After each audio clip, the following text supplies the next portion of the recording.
আসসালামু আলাইকুম, আমার নাম সাদিয়া রহমান ঐশী। আমি 2024-25 শিক্ষাবর্ষে মেডিকেল ভর্তি পরীক্ষায় ঢাকা মেডিকেল কলেজে পড়ার সুযোগ পেয়েছি। আমার স্কুল ছিল উত্তর হাই স্কুল এন্ড কলেজ এবং কলেজও ছিল উত্তর high school and college. Chance প্রাপ্তির পর আসলে অনুভূতি তো ভাষায় প্রকাশ করার মতো না। 17 তারিখে এক্সাম দিয়ে আসার পরে সবসময় অনেক টেনশন কাজ করছিল আর কি, যে মানে কি ধরনের কতটুকু পারফর্ম করতে পেরেছি এবং ঢাকা মেডিকেলে আসে কিনা সেটা আসলে একটা আমার কনসার্ন ছিল। বাট আমার আলহামদুলিল্লাহ যখন রেজাল্ট পাই একদম মানে আসলে আমি অনেক ইমোশনাল হয়ে যাই আর কি। তারপর আম্মুকে জানাই এবং ফ্যামিলির সবাইকে কল দিয়ে জানাই, ভাইয়াকে জানাই।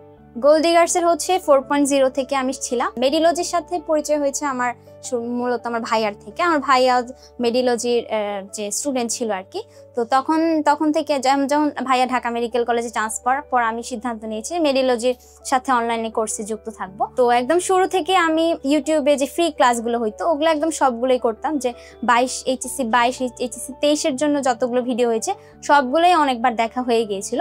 তারপর যখন আমাদের গোল্ড ডিগার্স লঞ্চ করেছিল 4.0, তো আমি এনরোল করে ফেলি এবং সবগুলো ক্লাসই আলহামদুলিল্লাহ করা হয়েছে। ইউটিউবে যে হাফিজ ভাইয়ের ক্লাসটা অনেক ভালো লাগতো, তো আমি হচ্ছে ইউটিউবে ফ্রি ক্লাস করার পর এরপর গোল্ড ডিগার্সের ক্লাসগুলো সবসময় করার চেষ্টা করতাম।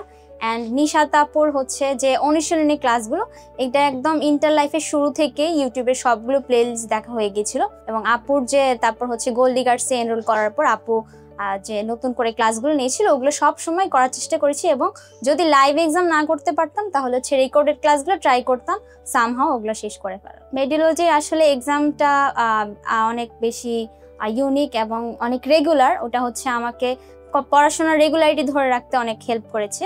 ইভেন যখন আমি একাডেমিক সেশনে ছিলাম, তো আমি অলওয়েজ যে গোল্ড ডিগার্সের যে প্রি মেডিকেল কোর্সটা হইতো ওটার হচ্ছে এক্সামগুলো দেওয়ার চেষ্টা করতাম। এক্সাম খারাপ হলে আমি চেষ্টা করতাম যাতে ভুলগুলো ধরতে পারি এবং ভুলগুলো শুধরানোই আসলে এক্সামের মূল উদ্দেশ্য আর কি। তো আমি হচ্ছে ভুলগুলো পয়েন্ট আউট করে রাখতাম আর চেষ্টা করতাম যে নেক্সট টাইম এগুলো ভুল যাতে না হয়। কোয়েশ্চেনগুলো হচ্ছে অনেক স্ট্যান্ডার্ড ছিল। তো যখন ফাইনাল মডেল টেস্ট হয় তখন ভাইয়েরা হচ্ছে প্রাইজ মানি রাখার ব্যবস্থা করে, তো ওটা হচ্ছে অনেক ইন্সপায়ারিং ছিল যাতে আমি রেগুলার পরীক্ষাগুলো দিতে পারি। মেডিলজি ম্যাটেরিয়ালস হচ্ছে জিকে ইংলিশ বই ছিল এবং প্রত্যেকটা সাবজেক্টেরই আসলে বই ছিল। তো আমার মেডওয়ার্কস বইটা খুব পছন্দ হয়েছে। প্রত্যেকটা ভার্সিটি তারপর বিসিএস এর যে কোয়েশ্চেনগুলো অনেক ইম্পর্টেন্ট ওগুলো একসাথে করে একটা বই রেডি করা হয়েছে আর কি। তো ওটা পড়লেই আলহামদুলিল্লাহ মোটামুটি সব কমন পড়ে গিয়েছে। জিকেলজি অনেক হেল্পফুল ছিল।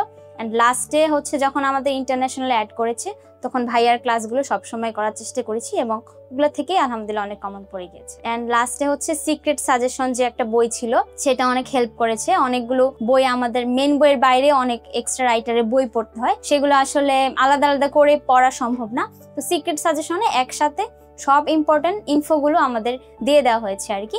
সো ওখান থেকে দাগিয়ে দাগিয়ে পড়তাম যাতে সবকিছু গোছানো ছিল আর কি। মেডিলজির হচ্ছে ফার্স্ট অফ অল আমার সবচেয়ে বেশি পছন্দ ছিল যে 4 জন ইনস্ট্রাক্টর, ওনারাই সবসময় ক্লাস নেয় এবং যেহেতু আমি আগেই ফ্রি ক্লাস করেছি তো ওনাদের ক্লাস আমার আগে থেকেই ভালো লাগতো। তো আমি এবং এনরোল করার পর ওনাদের ক্লাসই করতে পেরেছি সবসময় এবং ভাইয়াদের ডেডিকেশন ছিল আসলে বলার মতো না এবং সবসময় আমাকে অনেক ইন্সপায়ার করতো। আমি হচ্ছে অফলাইনে কোনো জায়গায় ক্লাস করতাম না, মেডিলজির ক্লাসই একমাত্র করতাম। এটা আসলে আমার জন্য কোনো সমস্যা হয়নি যেহেতু ভাইয়াদের একদম সব ডেডিকেশন ছিল। যেসব অফলাইনে যে ক্লাসগুলো হচ্ছে একদিনে শেষ করে ফেলা হতো, অনলাইনে বা মেডিলজিতে হচ্ছে সেটা সময় নিয়ে 2 দিন ভাগ ভাগ করে করা হতো। সো আসলে খুঁটিনাটি কোনো কিছুই বাদ যেত না এবং ভাইয়ারা অনেক আমাদের মোটিভেট করতো সবসময়। আমাদের ভাইয়ের কোনো কিছু সমস্যা হলে আপুদের নিশাত আপুকে মেসেজ দিতাম এবং হাফিজ ভাইকে মেসেজ দিতাম। ভাইয়েরা হচ্ছে আমাদের সবসময় মোটিভেটেড রাখার চেষ্টা করতো। মেডিকেল লাইফ আসলে প্রেশার আছে, আনন্দ আছে, সবকিছু মিলেই। প্রেশার নিলে তো আসলে প্রেশার হয়ে যায়, অনেক প্রেশার নিলে অনেক প্রেশারই নেওয়া যায়, আবার চিল করলেও চিল করা যায়। দুইটা হচ্ছে সামঞ্জস্য রেখেই আগাইতে হবে আর কি।